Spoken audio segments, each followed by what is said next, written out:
Hello everyone, I welcome you all to anthropology for UPSC. आज हम करने वाले हैं phylogenetic status of australopithecines. 10 marks में ये क्वेश्चन आ चुका है, तो चलिए शुरू करते हैं।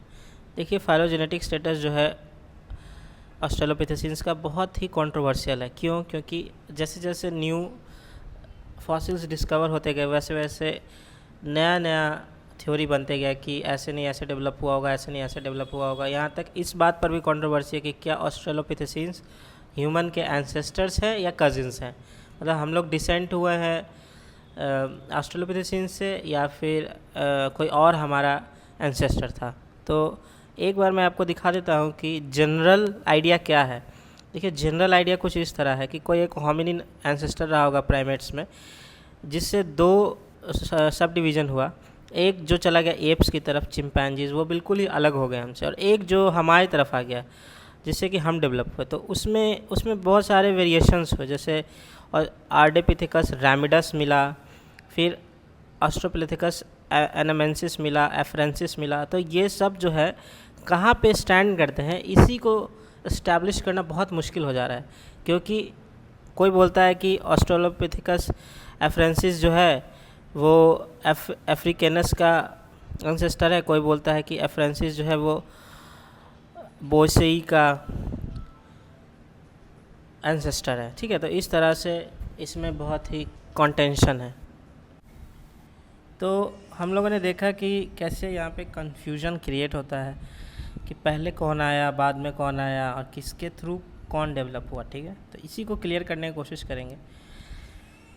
देखिए, फाइलोजेनेटिक स्टेटस ऑस्ट्रेलोपिथेकस जो है, ऑस्ट्रेलोपिथेसीन जो है, वो कंट्रोवर्सी में घिरा हुआ रहता है since long, with various theories being put forward.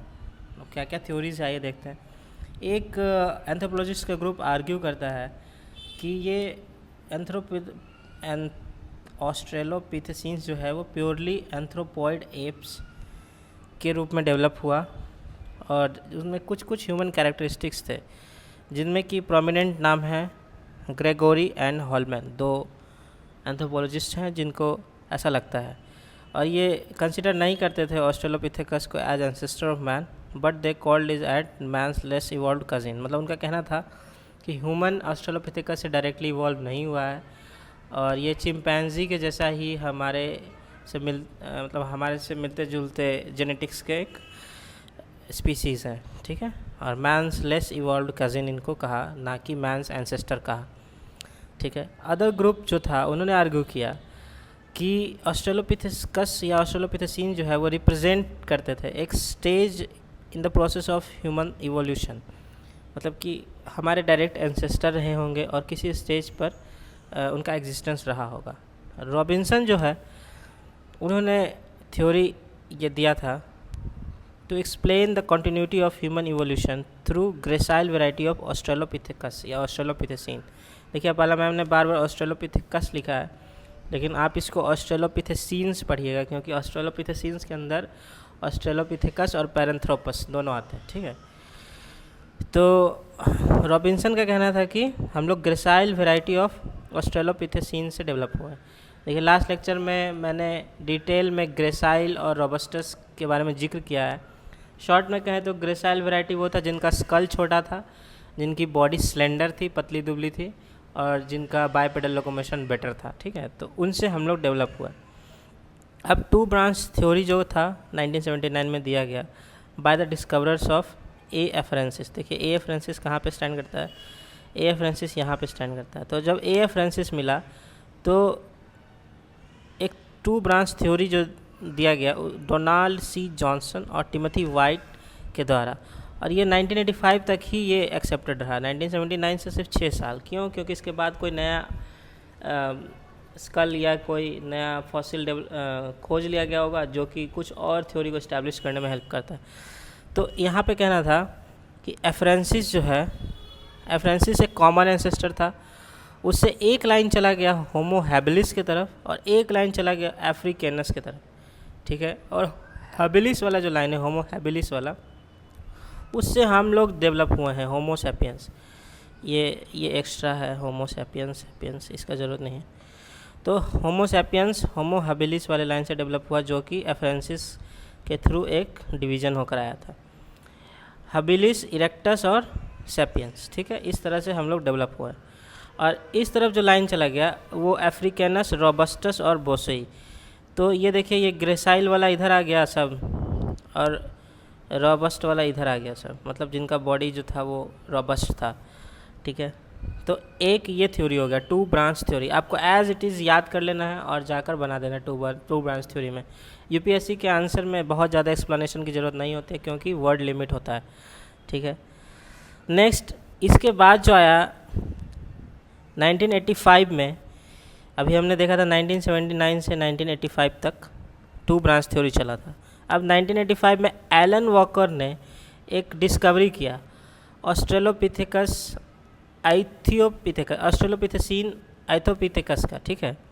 तो ये जो आइथियोपिथेकस था, ये देखिए आइथियोपिथेकस, ये एक अलग लाइन सजेस्ट कर रहा था कि ऐसे सिर्फ 2 लाइन में डेवलपमेंट नहीं हुआ है, ठीक है, 2 से ज़्यादा लाइन में डेवलपमेंट हुआ है। तो देखते हैं भाई क्या था।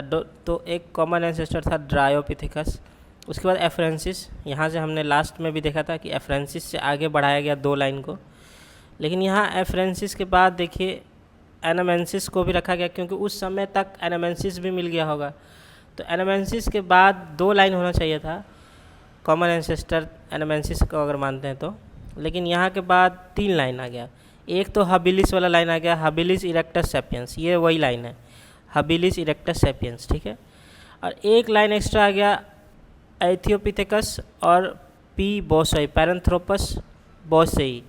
तो बोसेई का एंसेस्टर किसे माना गया? एथियोपिथेकस को, जिसको एलन वॉकर ने 1995 में ढूंढा था, ठीक है। और एक आ गया ये अफ्रीकैनस वाला लाइन, अफ्रीकैनस और रोबस्टस, ठीक है, अफ्रीकैनस और रोबस्टस। तो बस ये क्या हुआ, ये बोसेई यहाँ से हट के यहाँ एक सेपरेट लाइन में आ गया, जिसका एंसेस्टर था एथियोपिथेकस, ठीक है। It's pretty simple, I hope आप नहीं भूलेंगे इसको एज इट इज़ ड्रॉ करके आ जाना एग्ज़ाम में। नेक्स्ट है the common ancestor for robustus and boisei was finalized in with the 1986 view as Australopithecine afarensis in 1995 and 1996। देखिए कॉमन एंसेस्टर जो था रोबस्टस और बोसेई दोनों का, इन दोनों का कॉमन एंसेस्टर वो 1986 का जो मतलब थ्योरी दिया गया था, उसी के बाद 1995-1996 में एफरेंसिस को जो था कॉमन एंसेस्टर माना गया। तो ये देखिए टाइमलाइंस बहुत ही कंफ्यूजिंग है, बट आपको एज इट इज़ याद कर लेना है।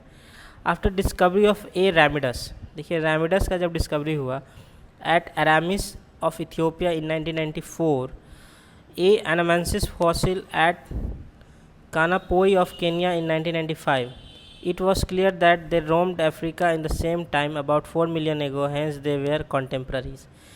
देखिए एनामेंसिस फॉसिल जो हमने यहाँ पे देखा था, एनामेंसिस फॉसिल, तो ये जो 3 ब्रांच थ्योरी है, इसमें अगर आप एलन वॉकर का सिर्फ दीजिएगा तो आप एनामेंसिस को हटा सकते हैं, डायरेक्ट आप एफ्रेंसिस से दे सकते हैं, क्योंकि एनामेंसिस का खोज 1994 के आसपास हुआ था, 1994 के आसपास, ठीक है।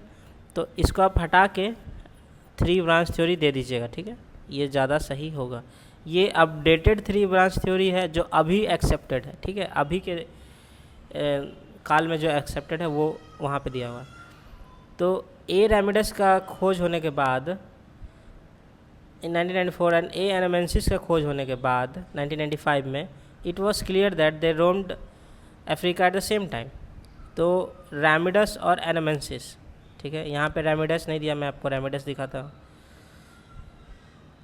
देखिए रैमिडस और एनामेंसिस ये दोनों एक ही साथ रोम करते थे और ये कंटेम्प्रेरीज थे, ठीक है। तो ये दोनों को सवाल ही नहीं उठता कि दोनों एक दूसरे से डेवलप हुए होंगे, दोनों अलग अलग डेवलप हुए होंगे, इसीलिए दोनों को अलग अलग ऐसे कॉमन एक एंसेस्टर से अलग अलग लाइन में डेवलप होते हुए दिखाया गया है। ये डायग्राम भी इम्पोर्टेंट है, आप इसको एज ए रेफरेंस ड्रॉ कर लीजिए और इसको याद रखिएगा, ठीक है। तो अब देखिए वेरिएशन ऑफ 2 ब्रांच मॉडल। देखिए वेरिएशन क्या था 2 ब्रांच मॉडल में, एफ्रेंसिस के बाद अब अफ्रीकैनस को यहाँ दिखाया जाने लगा। अफ्रीकैनस जो 2 ब्रांच थ्योरी में यहाँ पे था, उसके बाद रोबस्टस और तब बोसेई, तो अफ्रीकैनस को एफ्रेंसिस के जस्ट बाद दिखाया जाने लगा। तो ये भी एक वेरिएशन है, ठीक है। फिर रोबस्टस बोसे इधर, हबिलिस इरेक्टस और नियंडरतल सैपियंस इधर। नियंडरतल हमारे सैपियंस का जस्ट पूर्वज थे, नो डाउट, ठीक है। इसको आप नियंडरतल नहीं भी लिखिएगा, डायरेक्ट सैपियंस भी लिखे तो सही हो जाएगा।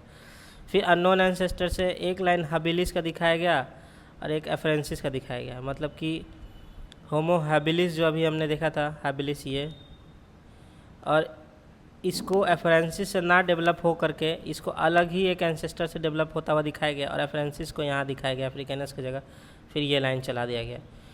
तो ये भी एक वेरिएशन है, ये अलग अलग एंथ्रोपोलॉजिस्ट ने उस टाइम पर दिया था, ठीक है।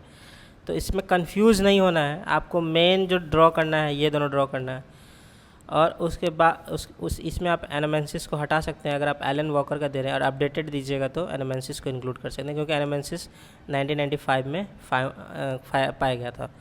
और फिर ये दोनों आप वेरिएशन दे दीजिएगा तो एक्स्ट्रा मार्क्स आपको मिल जाएंगे।